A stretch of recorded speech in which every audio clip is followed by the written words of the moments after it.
Au cours de sa vie terrestre, Jésus a offert, à grands cris et dans les larmes, des prières et des supplications au Père qui pouvaient le sauver de la mort.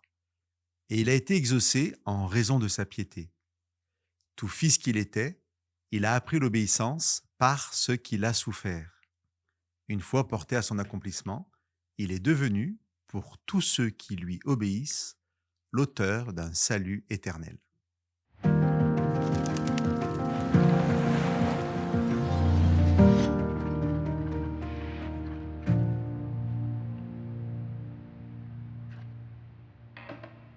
Le salut existe pour tous ceux qui se tournent vers Jésus, qui lui obéissent.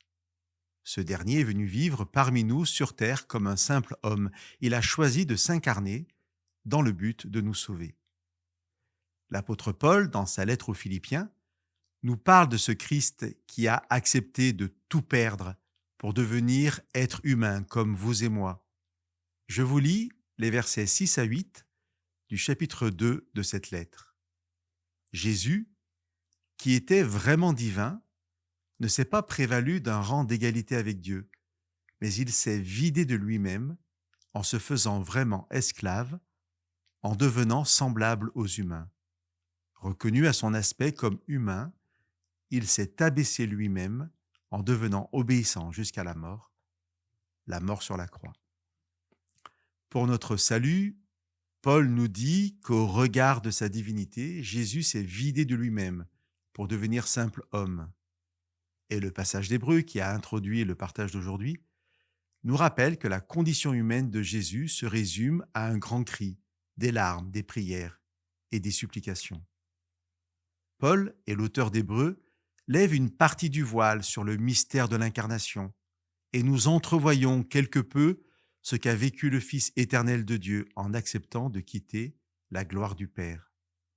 Hébreux ne réduit pas la souffrance du Christ à la croix. Son incarnation est souffrance, car elle est séparation du Père, séparation de la gloire du Père.